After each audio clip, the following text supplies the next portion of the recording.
Alright, welcome back, and today we're going to be reviewing my updated Block 2. I've had this build for quite a long time, since I think 0.21, and I thought it'd be a good idea to revamp it once again. I think this is the third time. Starting with our receiver, we'll remove this Picatinny, change our gas block to the Daniel Defense Mark 12 low profile, and on that we'll use the Daniel Defense M4A1 RIS II. On our muzzle, we'll change that out for a War Comp, and on that we'll use the SOCOM 556 RC2. On the Picatinny, we'll use an AFG-2, this is my favorite. For a magazine, we'll probably use the PMag M3 or the non-windowed version of the PMag, whatever this is. And then we'll just put on a mag assist, or if you'd like, a Ranger M3. I stick with a mag assist.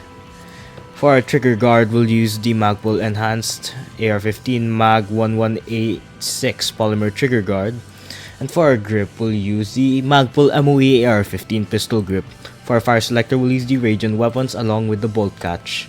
For our upper receiver, we'll use the Daniel Defense M4A1 upper receiver with the Radiant Weapons AR-15 Enhanced Bolt Carrier Group. Then for our stock, we'll use the LMT SOPMOD. Yeah, the LMT SOPMOD. The quintessential Block II stock, I think. Then on this side, we'll use a simple 11 rib. On this side, we'll align that with our grip. And then on this side, we'll put on a 6 rib somewhere here. And then on that, we'll also put a WMX 200. Then on our Picatinny, you can either use an OGL or a PEC 15. However, for continuity's sake, I will be using a PEC 15 on this thing. That should stay around there. Then for our sights, we'll use a CAC front base. We cannot put a rear base on this one because there's an ELCAN. Then for our charging handle, we'll use the Bravo Company Gunfighter. And once again, as I said, for our Picatinny, we'll use an ELCAN Spectre DFOV 1 to 4 times. This thing. As for ammo, just use M855 SS109. And we are done. This is the M4 Block 2.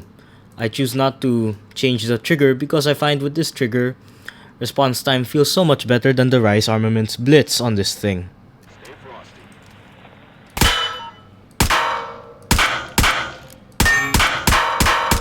Just as good as before.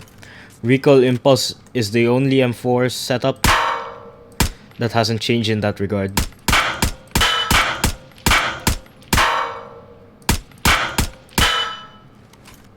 Trust me, this thing is a headshot machine, if you try it there.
So what are my thoughts on the ever-enduring M4 Block II? You might recall that in this particular video, I said that this is my original setup. That actually is not true. That is the first setup that I made on my own without any cloning videos. The M4 Block II is the actual first setup that I ever made in Deadline. And it still slaps to this day. I joined this game around the 0.21 or the 0.20 season or era of this game, and I've been using the Block II since then. Since the start of my career as a Deadline player, I've always had the M4 Block II with me in some way.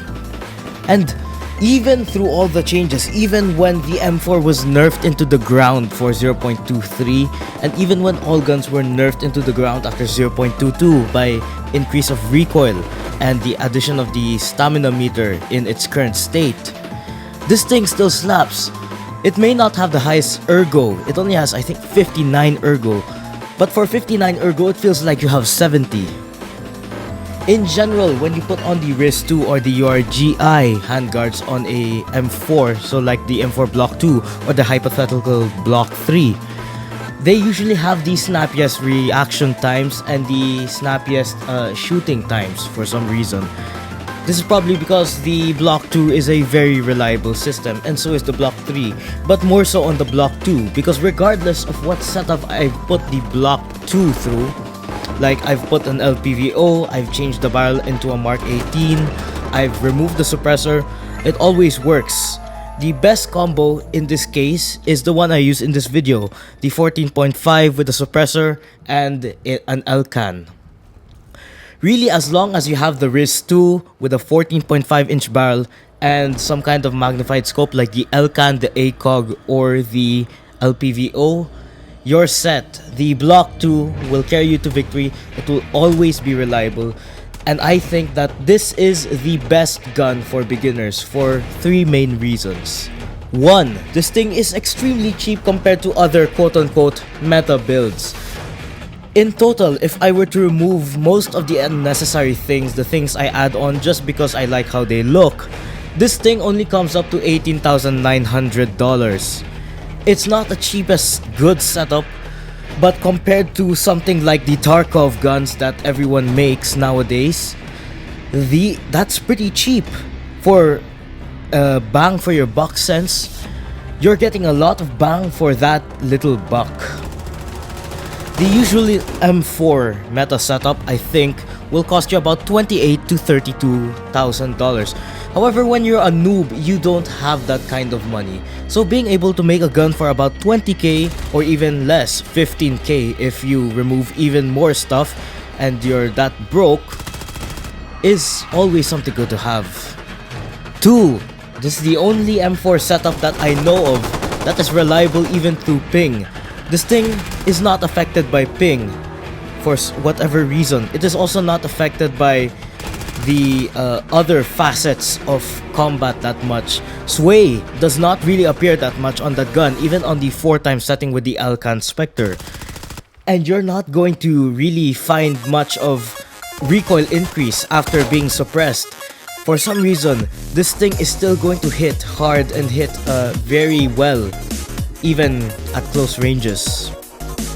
And 3, and possibly the most important reason, for a gun with the stats of about 13 recoil horizontal and 21 vertical recoil, you will find that this gun seems to have no recoil compared to its Block III and all its other 16-inch counterparts, despite the fact that it's 14.5 or in some cases 13.7-inch barreled.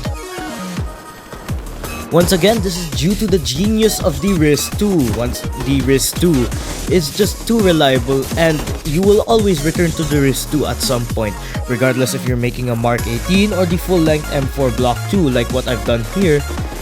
It's always going to work, and it's always not gonna have much recoil, if at all. This may be one of the most bare-bone M4 clone setups in the game. But for the bare bones clone M4 setups, this is most definitely the best over the URGI, over the Block 1.5s.